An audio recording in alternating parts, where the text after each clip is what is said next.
Hi, I'm Peter Rue, your host, also known as Mortgage by Rue, and I'm with my guest, Christina Lee from AIM Financial. Hi. Hi, Christina. Thanks for coming on the podcast. Thanks for having me. So, Christina and I have known each other for, I think it's been about a couple years now, right? I think so. I think we first met through AREAA, Yep. Asian Real Estate Association of America. And, you know, I feel like you're like the master networker. I see you I think that's how I kept on seeing you at these events. I'm like, oh, I know Christina. Yeah. So it was great seeing you. And then now you're part of the board. We'll get into that a little bit later. But interesting enough, Christina just came back from a trip to Bali. Mm-hmm. So I'd love to hear a little bit about that and your experiences there. Yeah, it was a women's retreat, and it was amazing. One of my colleagues, her daughter set it up. It's called Heal and Hustle. And it was really focused for women who just wanted to come together. A lot of the times we have to go through the day-to-day in life, and we don't really get a chance to heal. So that's why this retreat was set up. And it was really important to me, especially because for me, before going into the new year, I wanted to get more clarity, just more for personal reasons. And it happened to be my birthday as well. So I was Happy like, you know birthday. what? Thank Happy you. belated. Thank you. So I was excited. You know, I was like, why not? Why not do something where I'm able to just kind of work on myself, because I do believe that whatever I'm able to work on, especially internally, it's going to show externally too, especially with my business, where I want to take it for 2025. But I didn't want to do any of the business planning until I do my inner healing, right? Cool. So heal and then hustle. So yeah. Did you know the people that were there, or was this kind of No. like everybody didn't know anybody? And Well, some people knew each other. I didn't know any of them, so it was my first time meeting them. But Okay. it was fun. It was, everyone was there for good intention, and we were able to bond really well so that's something that I really appreciated about the event, about the retreat. And yeah, I am more than happy to go again yeah, next year, or other retreats that they have. But it was amazing. Was it a lot of meditation type of thing, or was it more like business techniques and networking type of No, things? it was more like meditation. It was really around letting go. Okay. Yeah, one of the places that we visited, it was like a waterfall temple. But Oh, very cool. yeah, and it's an actual waterfall, and you really learn to like release whatever you're carrying. Especially, I think there's a lot of moms. There were grandmoms in the group as well. So, Okay, so all ages. all ages. Some experienced losses. They lost children. Oh, so that's it's a lot of different type of weight being carried onto shoulders. Some are business owners, some are, so everyone's in different careers as well. But really learning how do you like let go of all that in order to properly heal versus just getting right into the hustle. Now, do you know if they have a men's retreat? I can ask. I can ask for sure. I know it would be really good for men too, I feel like, because men also put a lot on their shoulders, especially as like dads, as husbands, Yeah, lot and of I think about, responsibilities. I'm just thinking about me growing up, Asian American, there's not like, you don't talk about your feelings. You don't. And you just kind of shoulder that weight, and you just kind of suppress any type of feelings. And so that's how I am as well. I think I overcompensated by trying to make jokes about a lot of things. But I think now the new generation, though, is different. Yeah. Because they're all about feelings. Right? Yes. So it's very different, especially being a father of two. My boys are 10 and 13. I'm seeing a lot of difference, of how I grew up versus how they grew up. They're growing up, yeah. Yeah. And I think it's definitely one of those things where, because, Asian American, I completely understand where you're coming from. You have to, especially if, like for me, my parents are immigrants. So not only do you have to suppress, you also have to follow expectations. You also have to do a lot of work for them, whether it's translating, being there, taking care of their finances, taking care of their business, everything. So it's like a lot that's put on you even when you are younger. Yeah. Right? And I think that's where it kind of morphs you into, you have to suppress it even more because you had to be kind of like a parent to your parents in a way. Right. And I think that's something that a lot of us had to deal with growing up. Yeah. I think, but I think also it helps from the business aspect because you're used to it. You got a stone cold face. It's like you have your poker face on. And so even though things don't go well, you never want to show that, right? You don't want to show your cards. So I think that's really important. Tell us a little bit more about your background and how, I think you grew up in Seattle area? Born and raised. Born and raised, okay. I was actually the only baby born in the hospital. It was in Virginia Mason in Seattle, by the way. So I was the only baby born that day. Oh, really? Apparently, yeah. That's what my parents told me. So okay. Yeah. So where'd you grow up? Like which city? So my whole childhood was in Seattle because my dad was going to University of Washington for his PhD. Wow. So I grew up in the U District area. So we lived in the student housing area all of my childhood. And then my parents went to Korea because that time after he got his PhD, it was the .com burst. So that's it was really hard to find jobs at the time. So he decided to go to Korea for work. And at that time, my sister and I, it was hard for us to get along with kids in Korea because we grew up here. So that's why we ended up staying in the U.S. with my aunt and uncle and my cousins. So it was me and my sister. They have 3 kids. And then Your cousins had 3 kids? No. My aunt and uncle have 3 kids. Yeah, okay. And then they also had my other 2 cousins from Korea staying with them. And then 3 other homestay kids. So we had, at any given time, like 10 kids at the house with my aunt and uncle. I don't know how my aunt did it, to be honest, because that's a lot. Yeah. So that's how I grew up. A lot of chaos, but it was really fun. Even to this day, like we're super close. People see like me and my cousins and they think we're all sisters. Okay. Yeah, that's how close-knit we are. So did you ever spend time in Korea, like growing up? I did for a little bit because when my parents initially moved to Korea, my sister and I went with them. So we were there for, I want to say like 6 months or so, going to school there. And it was a huge culture shock for me. I was completely like, what? I was taken aback because it was so different from what I was used to here. Yeah. Well, when was the last time you went back to the motherland? Oh, I mean, when I was in Bali, we had a layover. Oh, did you? Okay. Very cool. But I mean, I guess more for like vacation-wise, it was earlier this year. Oh, okay. So, one of the things that I appreciate about having my own business is I have a little bit more flexibility. So if I need to go see my parents and I'm able to do that. Before, it was more during like PTO or things like that when I was working at a company. But now it's a little bit more flexible. So this year, I think I went to Korea like two, 3 times now. Oh, very cool. I see them more often now. You have a lot of, your parents still live in Korea? Yeah, they still live in Korea. Okay. That makes sense. I haven't been in Korea in probably 25 years. Really? 25 years. Yeah, it's been a while. It's so different now. Yeah. Yeah, that's what I hear. You need to go. I need to make a trip probably. I'm planning next year. Yeah, take the boys with you. Yeah.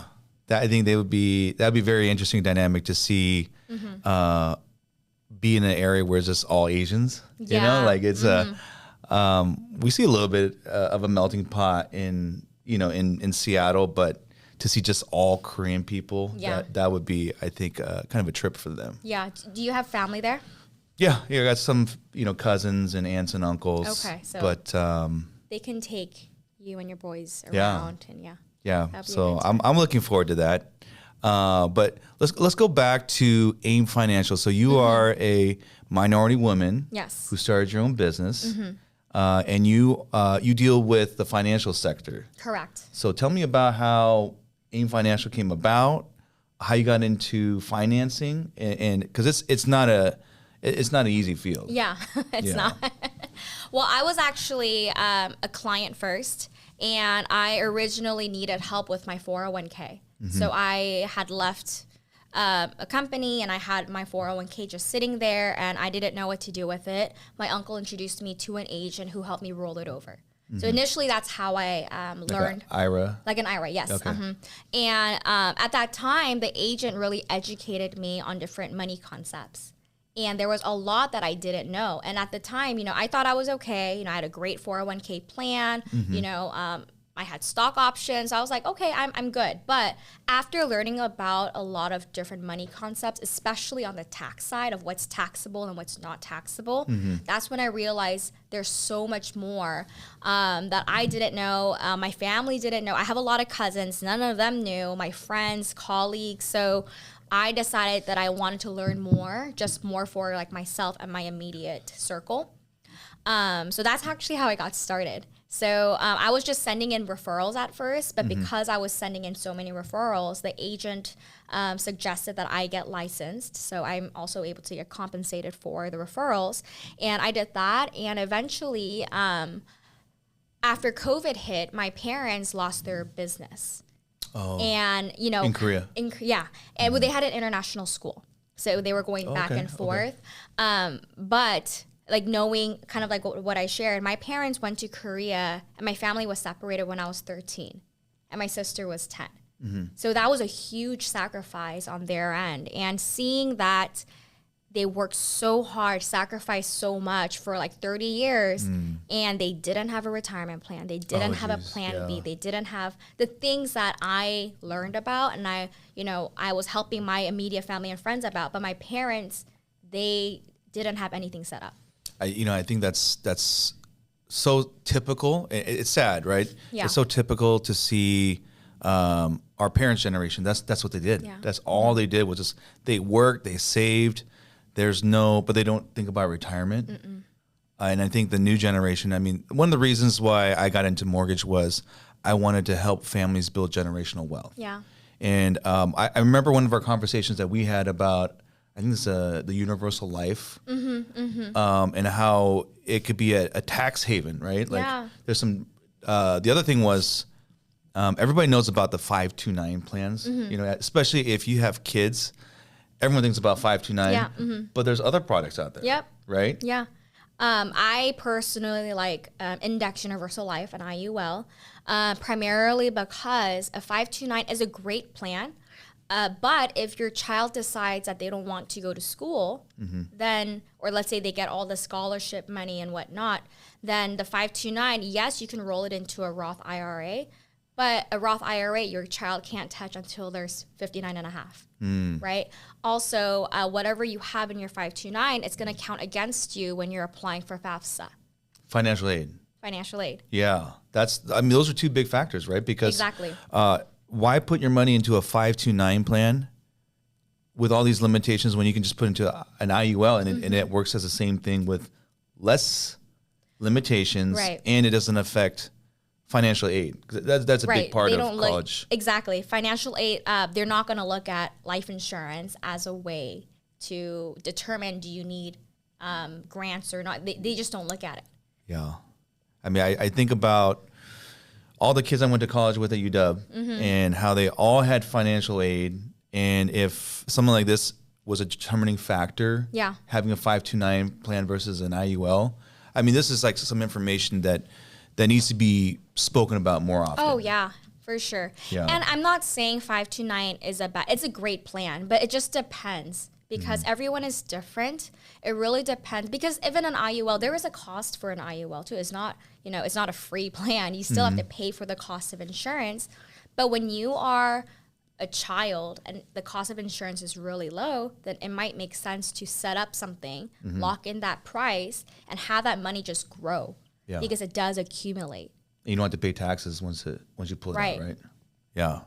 One of the things that I think is very important as far as like life insurance goes is, when you buy a home, people don't think about what happens if the breadwinner, or something happens. Yeah. And it happens more often than not. I've actually experienced, a couple of my clients in the past couple of years where this has happened, where the significant other passed away and they have this portfolio of real estate.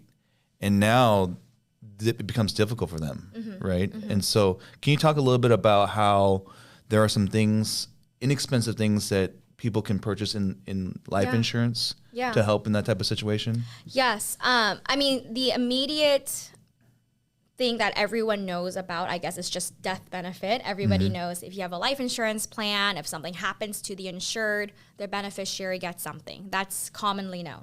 But there's also something called living benefits, which means if the insured is diagnosed with a critical illness like cancer, heart attack, stroke, major burns, major organ transplant, coma, so many different things, right? If you're diagnosed with a major illness like that, a critical illness or a chronic illness, which means you need help on daily living activities like eating, bathing, drinking, toileting, and you need help for at least 90 days for that, or terminal illness, so you're given a certain number of months to live.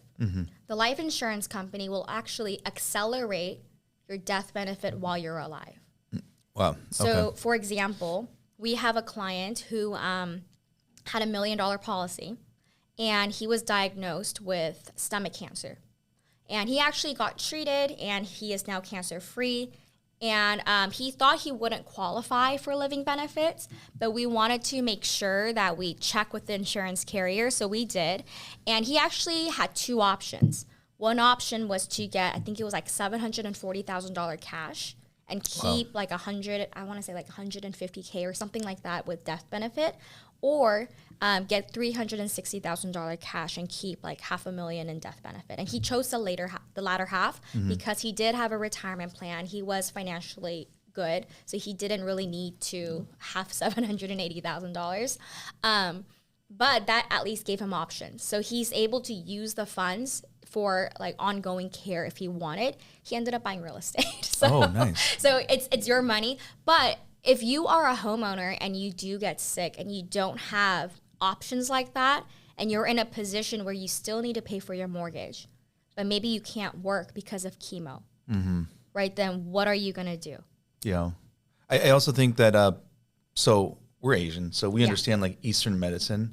And so a lot of health insurance benefits don't even cover that. Right. And so doesn't the living benefits, you can use that towards whatever you want. Yeah, for whatever you want. Right. And so I've heard of a lot of different, especially like cancer is so common these days, right? And there's all these different treatments that are available other than just chemo.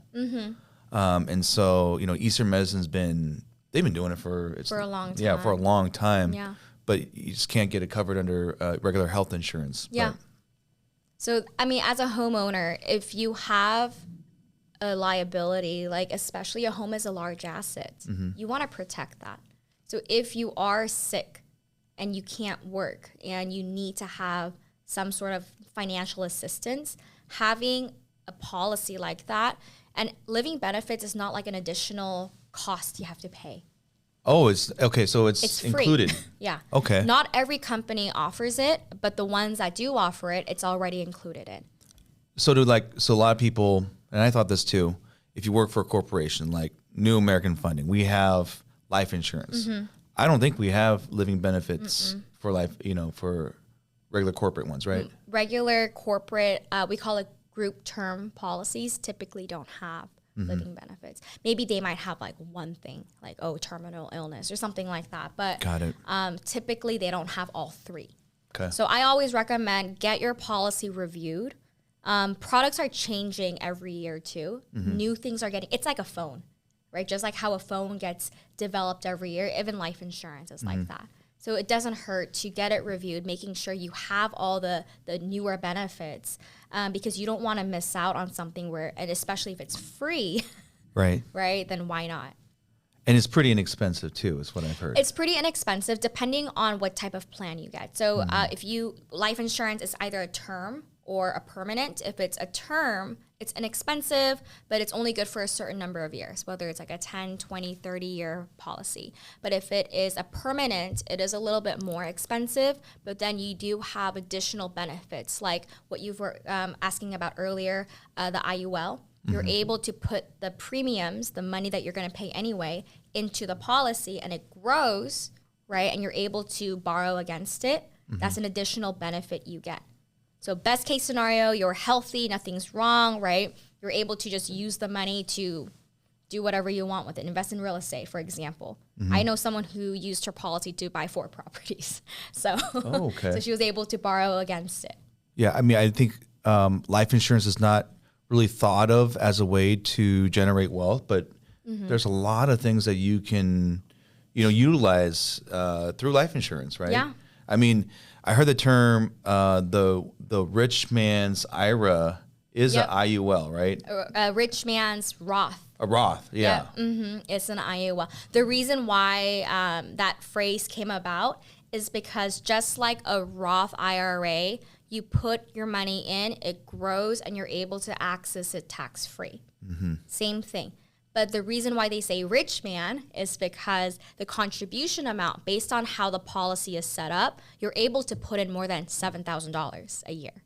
Yeah. So you're able to put in a whole lot more and still get the tax benefits from it. So that's why they call it the rich man's Roth. Well, we just hit all spectrums, the first-time home buyer and now the super wealthy. They can all benefit from life insurance. I mean, at the very least, I always say you don't know what you don't know. So at least talking to someone about it just gives you more perspective, and you're able to make a good decision for yourself based on all this new information you're able to gather versus just making a decision on something that might be a little bit limited. Yeah. And I like the fact that you can, some of the IUL programs, policies have basically a guarantee where you don't lose money, right? So I think you're thinking of annuity. Annuity, okay. Yes, yes. Annuities are known as a product where you get that guarantee feature. So it's kind of like a private pension.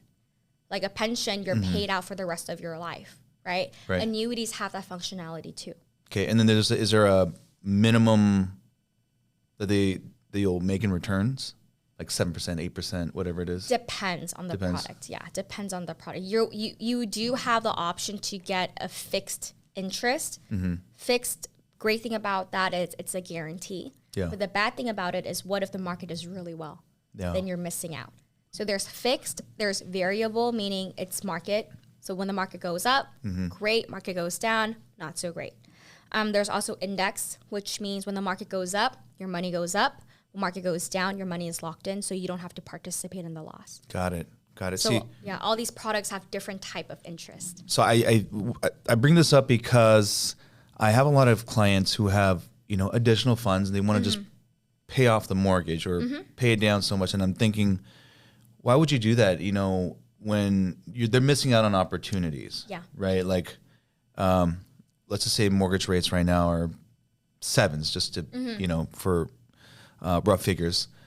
You can get over 7% returns in these annuities products, and different other products, right? So I mean, like even just the S&P 500 is in double digits, right? Right.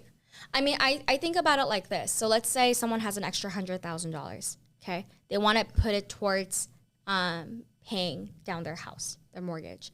You can. So 7%? You're saving $7,000 a year in interest, right? If you were to add that for 30 years. What is that, 21,000? But you also have to deduct any tax benefits that you would have gotten on that 100K, right? Because you also get a tax deduction. So you have to really look at the net, right? But if you were to invest that 100K into something that has an ROI of 7%, rule of 72, that means every 10 years your money doubles. So 100K, let's say we follow that every 10 years, every 7 years your money doubles. Then in about 30 years, what is that? A little under $1 million. Yeah. So we're so focused on saving that 100K, right, that we lose sight of the potential, like a little under $1 million that we could have gained. Yeah, and I think it's also culturally too. Some cultures is like they're debt averse.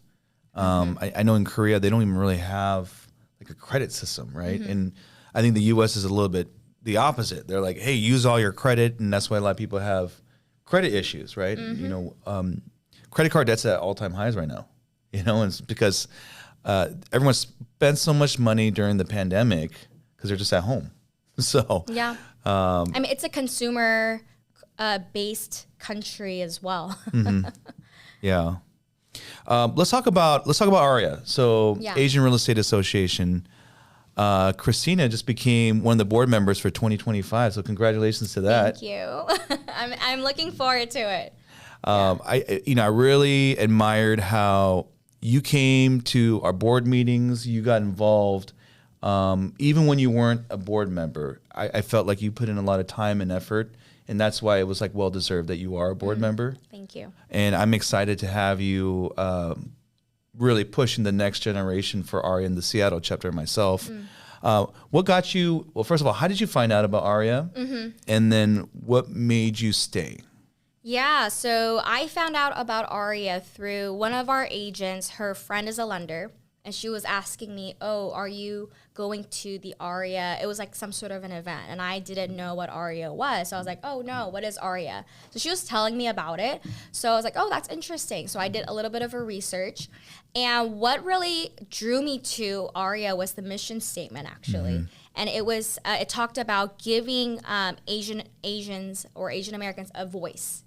And for me, that's always been important because I've seen like my family. I've seen other immigrants too, where they just deal with it because they don't have a voice. Right. And they're good at dealing with it, even if it's super like unfair. It's such a detriment for them, but they just still deal with it. I think that's why the term model minority came. It's because we just dealt with it. Yeah. We didn't cause a stir. Yeah. Yeah. I mean, it's sad, but I think when I saw that growing up, and then I saw AREAA's mission statement, and that actually really drew me to it. And then I started going to the events, and I met amazing people. And for me, I'm all about collaborating. I don't really believe in like competition. It's always like we can work together and make it a win-win in any situation, right? So it's like, how can we collaborate together? And I saw a lot of people who thought the same way in a lot of these events. So that also drew me to AREAA as well. So when there was an opportunity to volunteer, I was like, oh yeah, sure, I'll be more than happy to volunteer. And I think that's how I got involved more. Yeah, speaking of collaborating, I think when I first met you, I saw you at 3 different events in the same week. and that's when I was just like, oh, I got to meet Christina because she is like a master networker. Like she like knows so many people. She gets involved. And I think that's what's needed. I mean, there's a reason why you're a successful, business owner. It's because you're out there and you're hustling. But yeah, I mean, I agree. I feel like AREAA is all about collaboration, and that's what kind of drew me in. Like for me, I originally came to AREAA for selfish reasons. I saw a room full of realtors, I remember, and I was just like, I'm going to go there to network, and I'm going to gather as many business cards as I can. And then I saw the mission statement, and I saw what they're all about and how everybody's helping each other out. Yeah. Like lenders are helping lenders out, realtors are helping realtors out. And yeah, and for me, 2025, I'm excited for all the stuff that we're going to be doing. But yeah, we won't get too much into the AREAA part. But tell me, so you're part of another nonprofit organization called Wi-Fi, right? Well, first explain what Wi-Fi is. So yes, Wi-Fi. It stands for Women's in Financial Institute. Sorry, I can't speak today. Women in Financial Institute. So it's pretty much like a network of different female entrepreneurs in the financial industry. And we work together to really bring education in financial literacy for other women. So it could be mothers, anybody, right? Women entrepreneurs. And we do a lot of events. We make it fun. And the reason why this is really important to us is also because right now we're in a really interesting time in history because baby boomers are retiring or they are retired. And what's happening is all this wealth is going to the wife because the husband is passing away first, or it's going to their children. 50% are daughters. So all this wealth, about 30% of it is going to women, and it's about $68 trillion. Wow. But women don't know what to do with money because women has a different relationship with money than men do, right? And especially a lot of these women that we meet with, they don't have a relationship with their financial advisors either. Okay. Right? So for us, we really do have a mission on educating women, not only on building wealth, but then how do you properly protect it and preserve your wealth, right? Giving them the tools and resources needed. Yeah. So Yeah, it's a lot of fun connecting and working with other women. But you would be surprised. There's so many women who just don't know, or they're getting taken advantage of. We see a lot of, especially with elderly women, I see. And I feel like a lot of the times when we have these type of events, then it's just a open space. It's a very non-threatening environment where they're able to first build relationship. Then they're able to gather the information that they need, and we're able to help each other out. So is there, if someone wanted to get involved and they lived in Washington, how would they? Yeah, just reach out to me anytime we have another event. We can definitely connect, and I would invite you to the event. We have them nationwide, and Washington, we're trying to do more.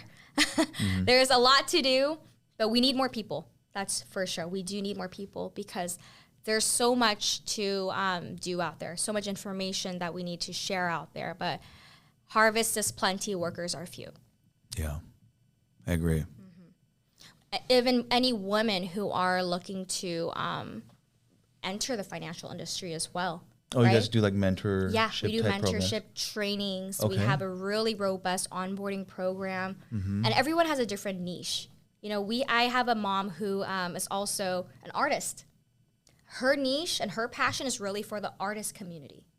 We have another mom. She has 3 little boys. So for her, it's all about moms who are business owners. So everyone is different. Okay. Right. But again, we're trying to provide that information, provide the necessary training so that these moms have all the tools so that they can be successful too. Because moms, they do lose a sense of their identity, especially after taking care of other human beings, right?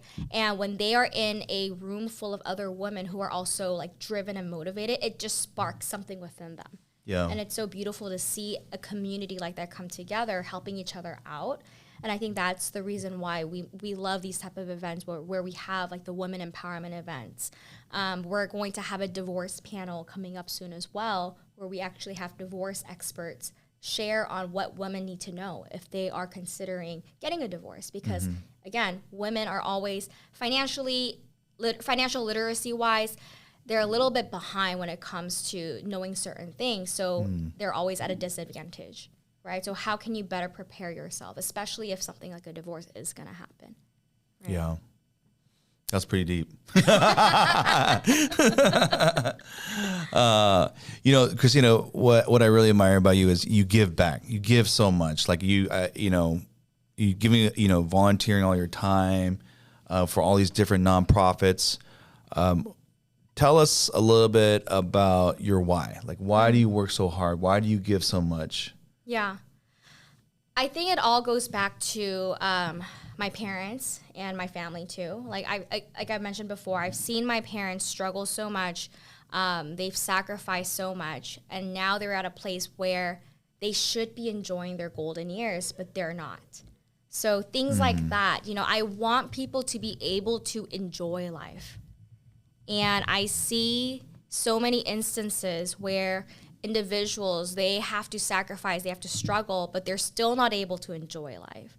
So for me, I think that's something that really pushes me is I want my parents, I want my family to be able to be at a place where they can enjoy. They don't have to worry about, okay, what's the next paycheck. It's more about how can I actually enjoy this hard work that I've been putting in. And if they weren't able to do it for themselves, then I want to be the one that can help that make it a reality for not only my parents, but my whole family too, because I've seen the struggles that they all went through. And money struggle is not a fun one, and I want that to be different for my parents' generation and my family, and also for the next generation. Like I'm the oldest, well, not the oldest. I'm looked at as the oldest only because I'm the oldest female we have like 8 girls in the family. Got so they look to me as onni. Onni means older sister in Korean. And I want to be the one who helps them have a different life and they can actually, again, enjoy. Yeah. Pursue, have the luxury to dream again versus being so caught up with the day-to-day and paying bills. I want that change in life for not only my family but the next generation too. Yeah, I mean, it's sad when you see there's so many immigrant families, Korean Americans who, not just Korean American, but just immigrant families who have small businesses. They don't have a nest egg, and they just work their whole life, and they don't get to enjoy it. Yeah. You know? And it really sucks to see, like, for me, like, I see my parents regretting. And it's like, you don't want to see your parents regret, especially knowing, like, well, since I was 13 years old, I didn't live with my parents. And I know the impact that left on me and my sister and my parents, right? And even my cousins, because even for them, they couldn't have their parents to themselves because they had to share their parents with 10 other kids, you know? So I see the effects, and I mean, it's sad to say, but it is trauma, right? I see the effects of that, and we should be able to at least enjoy because we've sacrificed so much, but you're still not able to enjoy it, and instead you regret. So it's like, then what was the point of all that? Right. They work so hard for what? Exactly. Yeah. So that's what I'm trying to change for my parents for sure. And also I want that difference for my family too, so that it will be a different life. Like we're able to enjoy things because we want to and because we deserve to, not because, you know, we can't afford to, you know? Yeah. By the way, you have the cutest daughter. Like, oh, thanks. she is so sassy. She's like so sassy. Oh my God. Oh, wow. All right. I like to end every podcast with rapid fire questions just so people get to know you. Okay. Okay. So you ready? Yes. All right. When I am not working, I am eating. Great. Well, that comes to the next question. My favorite place to eat is sushi. I love sushi. Do you have any hidden talents? I play the violin and the guitar and the piano and a little bit of drums. Wow. Very musically inclined. Yeah, my family, we all play music. So well, you could start a band. You know, we were all part of a band for our church growing up. So my house is on fire, or your house is on fire. What is the first thing that you grab? My kid. She might be grabbing you. Right. Or my cat. If she's already out, then I'll grab my cat. And last question, what is your favorite sport to play? Oh, man. I don't really play sports. Okay. But I like to swim. Okay. I like to swim, so if you consider that. Yeah, absolutely. Absolutely. Yeah. I saw Callaway, so I thought maybe it was this was golf. And, you know, that's Koreans like to they love to golf. My dad always wanted me to play golf, so. But no. Well, there you have it. Christina Lee, AIM Financial. Thank you so much for being on my podcast. Thank you so much for having me.